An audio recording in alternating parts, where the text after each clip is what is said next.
Screen time. It's a very common topic in today's world. When you think of all the gadgets that have screens, it makes sense why there would be some concerns. TVs, laptops, tablets, there are even screens in our cars. But does too much screen time really affect our kids? Make the most of your screen time and subscribe to Bestie and click the notification bell too. Help support our channel by watching this video all the way until the end. Controlling screen time can be tricky because screens are everywhere. According to some big health organizations, we should probably be paying more attention to the effect screen time can have on our kids, especially the little ones under the age of 5. Early childhood is a period of rapid development and a time when a family's lifestyle patterns can be adapted to boost health gains. Thanks, Doc. So why should we adapt our lifestyle to reduce screen time when it comes to our kids? Here are some reasons why. Screen time means less green time. So the first reason is kind of a no-brainer, but sitting in front of a screen means kids are not paying attention to the world around them. Nature plays a big role in how we deal with everyday life.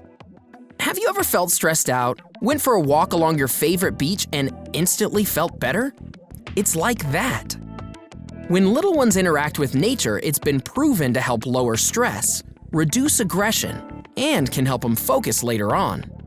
Which means the more time in front of the screen, the less time they get to experience those natural mood enhancers and make good habits of playing outside. In fact, experts go on to say that screen time can do the exact opposite of what nature does when it comes to aggressive behavior and focus. Where nature calms and relaxes, too much screen time can increase stress levels and create a feedback loop of depression.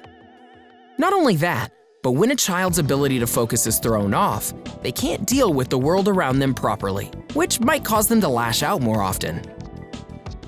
There have been studies that show screen time takes up a large amount of a child's mental energy.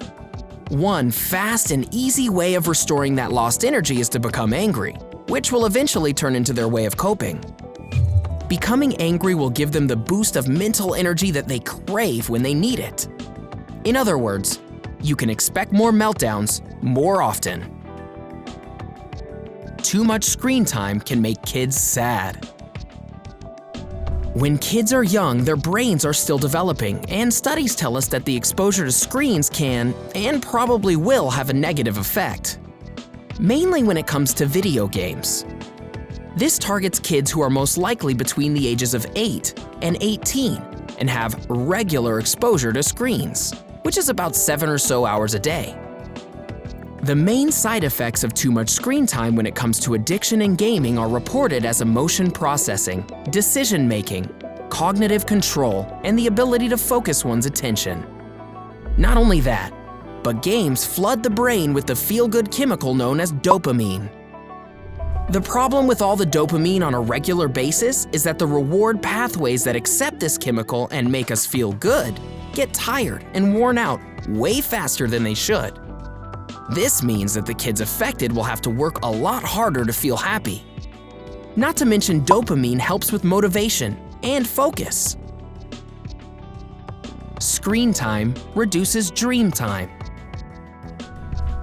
We're sure at one point or another you've heard about how your phone can be detrimental when it comes to sleeping. Especially if you're glued to Instagram right up until you go to bed.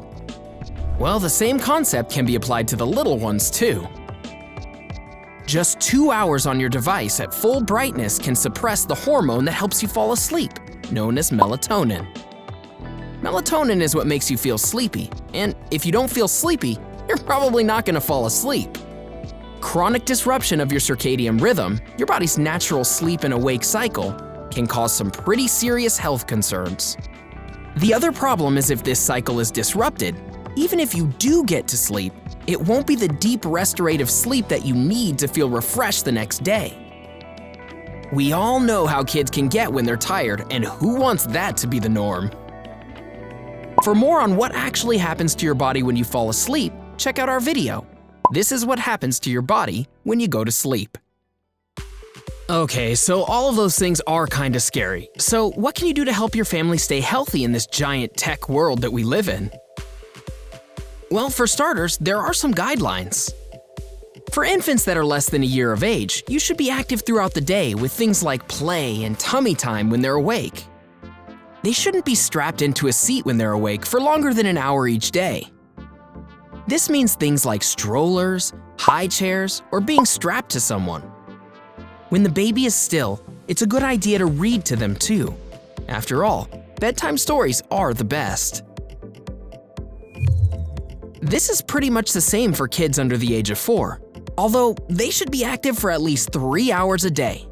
This includes things like playing, running, walking, basically anything that gets them up and moving. Kids who are between the ages of 2 and 4 need a bit less sleep than an infant, but those are what is recommended when it comes to activity and staying still. Okay, so we know that little ones shouldn't be still for more than an hour each day. When it comes to screen time, kids tend to be pretty still. This leads us to believe that kids should have no more than an hour of screen time each day. It's also recommended that besides things like video chatting to grandparents and friends, you should put in place some screen time rules. For infants under the age of 24 months, it's recommended that they don't get any screen time besides video calls like we just mentioned. And for kids ages 2 to 5, an hour of screen time a day is plenty. You should also monitor what your kids are looking at and make sure the things they're watching are age appropriate and are more on the educational side of things, and stuff that limits the amount of advertising. However, everyone's household is different, and really, it's up to you to decide what works and what doesn't. We're just giving you the facts. You can build your schedule around that. We live in a digital era, and understanding what they see on screen isn't always true or real is extremely important. This is called digital literacy, and it's basically critical thinking when applied to the internet. Of course, this is directed at kids who are a little older, but they'll probably ask questions, and you want to make sure that you have the proper tools to understand what they're seeing. Remember, there are lots of parental tools that you can use to help filter content you don't want your kids to see, too.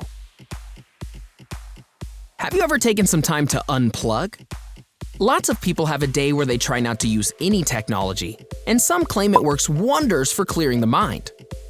Again, to each their own, but when your kids get older, scheduling a day to unplug and spend time outside or do something together might not be a bad idea.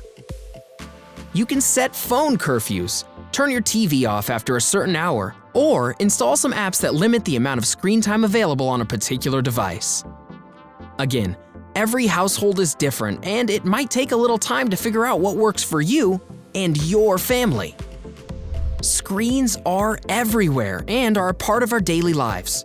But like we always say here at Bestie, everything in moderation.